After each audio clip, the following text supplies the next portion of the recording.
Which sentence has incorrect subject-verb agreement? A. Sentence 2, B. Sentence 4, C. Sentence 7, or D. Sentence 9.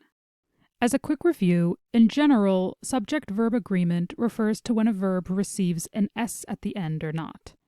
If the subject is I, you, we, or they, the verb does not receive an S. If the subject is he, she, or it does receive an S. So we would have she eats, but they eat. It sounds more complicated than it is, and most of the time you can get by with simply a good ear for what sounds right in English. With this in mind, let's take a quick look at the subjects and verbs in our choices. A. Sentence 2. This view was based on previous studies suggesting that toads and goldfish didn't show such fever. Our subject here is this view, in the singular, and its verb is was, also in the singular, as opposed to the plural were. As this sentence has correct subject-verb agreement, this can be marked as incorrect. B. Sentence 4.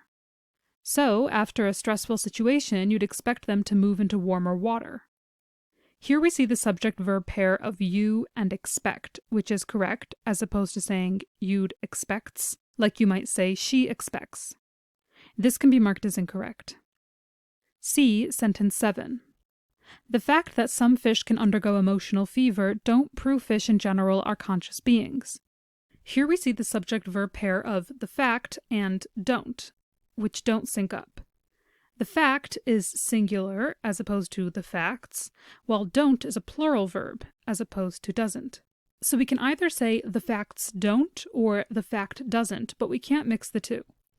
This seems to be our answer, but we'll check out choice D just in case. D. Sentence 9. It adds to the emerging picture of fish as complex animals that may well be sentient and conscious, to some extent at least.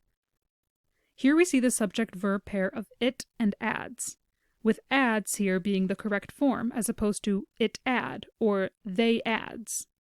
As we can see this sentence has correct subject-verb agreement, we can mark this as incorrect and mark C, sentence 7, as our final answer.